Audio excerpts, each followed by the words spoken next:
रहमान रहीम अस्सलाम वालेकुम students. I hope you are well and enjoying your life.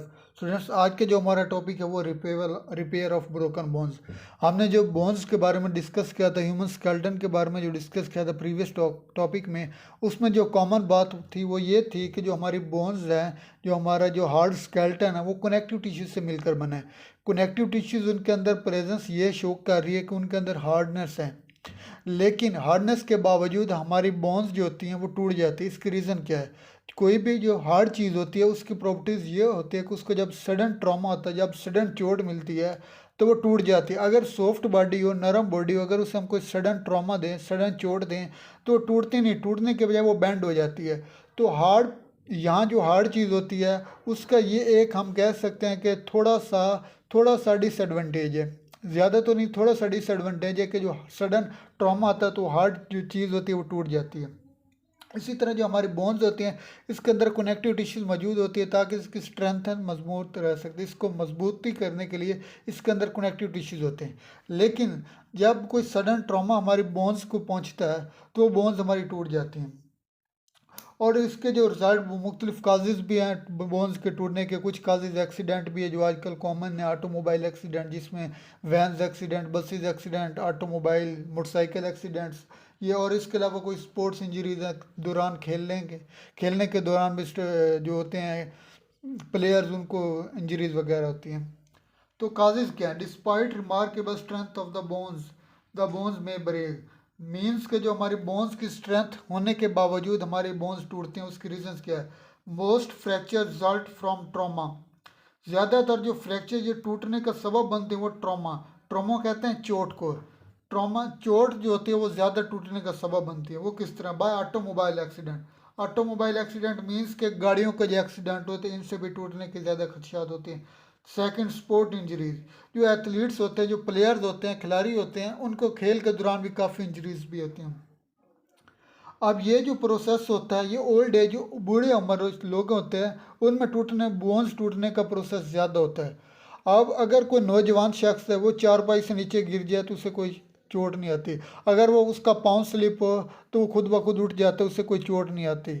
अगर जबकि हम बूढ़े शख्स को लें, अगर बूढ़ा शख्स फिसला है तो हो सकता है कि उसकी जो बोन्स होती हैं, larger bones, weight bearing bones होते हैं जिसमें आर्म्स और लेग्स बोन्स आते हैं, वो टूट सकती हैं। हो सकता है अगर वो चारपाई से गिरे तो हो सकता है कि उसकी बोन्स जल्दी टूट जाए as compare to the young. तो ओल्ड एज जो लोग होते हैं, बूढ़े शख्स होते हैं, उनमें जो ब्रोकन बोन्स का प्रोसेस है, ब्रोकन बोन्स की जो शरह है, जो कंसनट्रेशन है, वो ज़्यादा है as compare to the young people. During old age bones become weak and thin.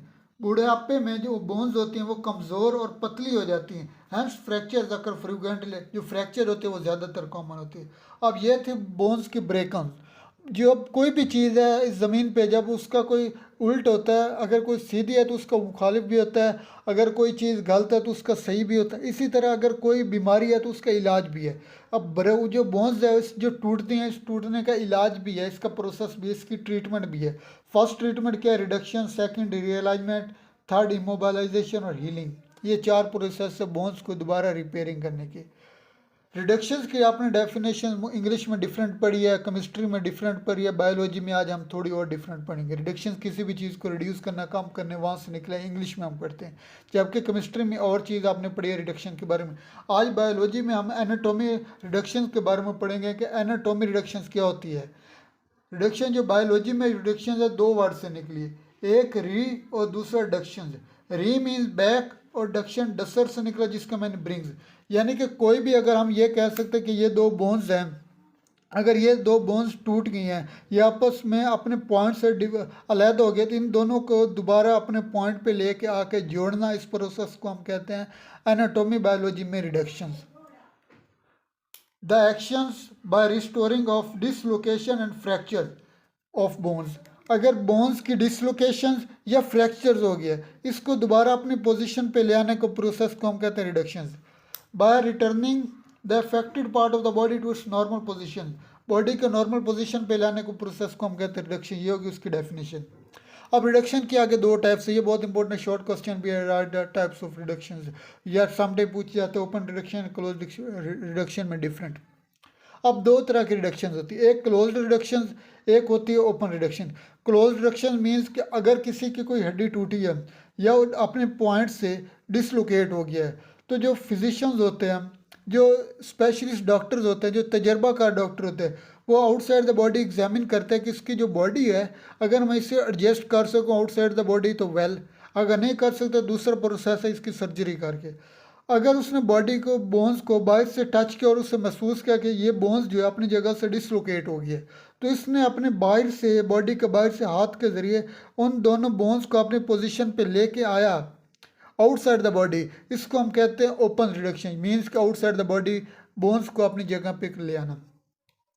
जबकि इसको हम कहते हैं क्लोज रिडक्शन। जबकि जो ओपन रिडक्शन होती है वो ये होती है कि अगर उसने एग्जामिनर में चेक किया, डॉक्टर में ने चेक किया, किसी स्पेशलिस्ट ने चेक किया कि ये बोन्स है, ये डिसलोकेट हो गया अपनी जगह पे, वो क्या करते हैं, सम टाइम ऐसा होता है कि बोन्स अपनी जॉइंट से है, यहाँ से बोन्स सेपरेट हुई और बोन्स की रगड़ रगड़ के जो बोन्स है यहाँ से जो कुछ पार्ट है वो चूर चूर हो गया, कुछ बोन्स आपस में टकराने से छोटे छोटे पीसेस में हो गया। अब वो क्या करता है, यहाँ पे कोई ना कोई रॉड्स, पिंस या वायर्स पुट करता है सर्जरी करके, ताकि वो बोन्स को अपनी जगह पे दोबारा बोन्स में का हीलिंग प्रोसेस स्टार्ट हो जाए। मीन्स के जो बोन्स की जहाँ ये जो हिस्सा ख़त्म हो गया, जो चूर चूर हो गया रगड़ने की वजह से या कोई और रीजंस की वजह से, ये जो हिस्सा ख़त्म हो गया इसको दोबारा मेंटेन कर सके, इसे हम कहते हैं ओपन रिडक्शन। मीन्स के सर्जरी के थ्रू। क्लोज रिडक्शंस क्या होते हैं, बोन्स इज कोएक्स्ड, कोएक्स्ड कहते हैं उसकी पोजीशन को दोबारा वापस ले आने को कहते हैं। Bones is coaxed back to its normal position by physicians hand, outside the body जो फिजिशियन के हाथ के थ्रू बोन्स को अपनी जगह पे ले आना, उससे हम कहते हैं क्लोज रिडक्शन। जबकि ओपन रिडक्शन क्या होती है, ओपन रिडक्शन में क्या होता है, सर्जरी इज परफॉर्म, सर्जरी होती है। सर्जरी होने के बाद क्या होता है, बोन्स के जो दोनों एंड्स है, ये दोनों बोन्स के जो सिरे हैं इनको सिक्योर टुगेदर किया जाता है, दोनों इकट्ठा मिला के, किसके ज़रिए इकट्ठा मिला जाता है, पिन्स, वायर या रॉड्स के थ्रू। अक्सर आपने देखा होगा कोई लोग कहते हैं कि मेरी ये बोन्स यहाँ टूटी हुई थी, मैंने यहाँ रॉड डलवा दिया, मैंने यहाँ पिन्स डलवा दिया, मैंने यहाँ वायर डलवा दिया। समटाइम लोगों को वो जो हाई पंच थोड़े से तकलीफ देता है थोड़ा सा, लेकिन ये लाइफ टाइम के लिए लोगों के अंदर, या जो बुढ़ापे होते हैं उनमें, बूढ़े लोग होते हैं उनमें लाइफ टाइम रहता है, आगे उनका जो भी पार्ट ऑफ लाइफ होता है। जबकि जो यंगस्टर होते हैं, जो यंग होते हैं, उनमें कुछ टाइम्स के लिए होते हैं, उनके जो बोन्स अपर में हीलिंग हो जाती है और कंप्लीट होने के बाद वो अपनी जो रॉड होते हैं वो निकाल लेते हैं। अब ये रिडक्शन, अब रीअलाइनमेंट क्या है, बोन्स को अपनी जगह पर ले आना और हीलिंग का प्रोसेस स्टार्ट होने को हम कहते हैं रीअलाइनमेंट। ये मीन्स को बोन्स को दोबारा अपनी पोजीशन पे ले आने को प्रोसेस को कहते हैं realignment. Coming back of bones to its normal position is called realignment. अब कोई भी चीज़ है उसको हमने स्टार्टिंग पॉइंट पे है, हमने अगर इकट्ठा मिला दिया, बोन्स के दोनों पॉइंट्स को इकट्ठा मिला दिया, अब ये हमने खुद मिलाया।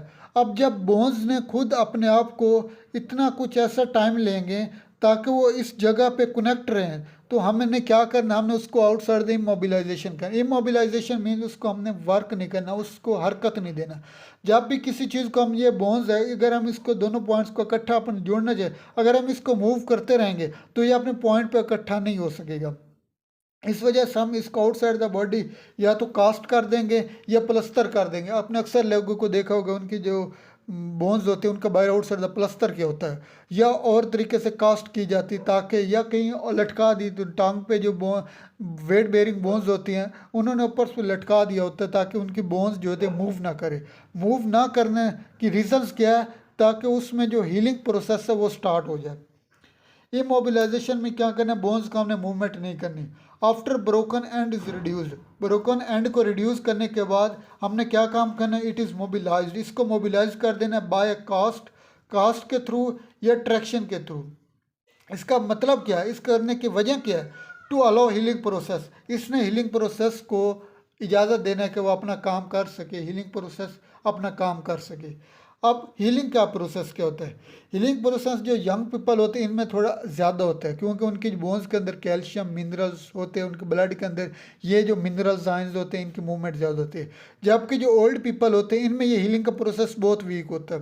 उसकी रीज़न क्या है, उनकी बोन्स एक वीक होते हैं, दूसरा पतली होती हैं, थर्ड इनकी ब्लड के अंदर मिनरल्स या कैल्शियम आयंस नहीं होते। ये तीन मेन रीज़न हैं जिसकी वजह से जो ओल्ड पीपल होते हैं उसमें हीलिंग प्रोसेस स्लो होता है as compare to the young people. अब जो यंग पीपल, इसमें एक वेट बेरिंग बोन्स लेग्स और आर्म्स की बोन्स है।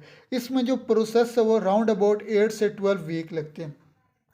Healing time in young people 8 to 12 weeks है। ये may be longer for weight bearing bones. जो वेट बेरिंग बोन्स है इसमें ये प्रोसेस ज़्यादा भी हो सकता है, कम भी हो सकता है, क्योंकि जो हमारी आर्म्स और लेग्स की बोन्स है इसको हीलिंग प्रोसेस में ज़्यादा टाइम लगता है। अगर हमारी दूसरी बोन्स है उसमें अगर थोड़ा सा मूव कर ले तो कोई ज़्यादा फर्क नहीं पड़ता है। लेकिन जो वेट बेरिंग बोन्स होती हैं, आर्म्स और लेग्स की बोन्स, इन्होंने अगर अपने पॉइंट से थोड़ी भी मूवमेंट कर दी तो इसका जो हीलिंग प्रोसेस है वो डिस्टर्ब हो जाता है टोटली। इस वजह से यहाँ पे जो हीलिंग प्रोसेस वो टाइम भी ज़्यादा लेता है और इसके लिए हमें एहतियात भी ज़्यादा करनी पड़ती है। The process of healing in elder people due to poor blood concentration is slowly कर ले स्लोली होता है एल्डर पीपल में। क्यों? उनके अंदर पुअर ब्लड सर्कुलेशन मीन्स कि उनके ब्लड के अंदर मिनरल्स, आयंस, कैल्शियम, साल्ट्स वगैरह की लो कंसंट्रेशन होती है। आज हमने जो टॉपिक है वो रिपेयर ऑफ ब्रोकन बोन्स किया है। इंशाल्लाह जो नेक्स्ट टॉपिक होगा उसमें हमने फेजेस ऑफ बोन्स करेंगे। अभी तक के लिए इतना, इंशाल्लाह मिलेंगे नेक्स्ट लेक्चर में, तब तक के लिए अल्लाह हाफिज़।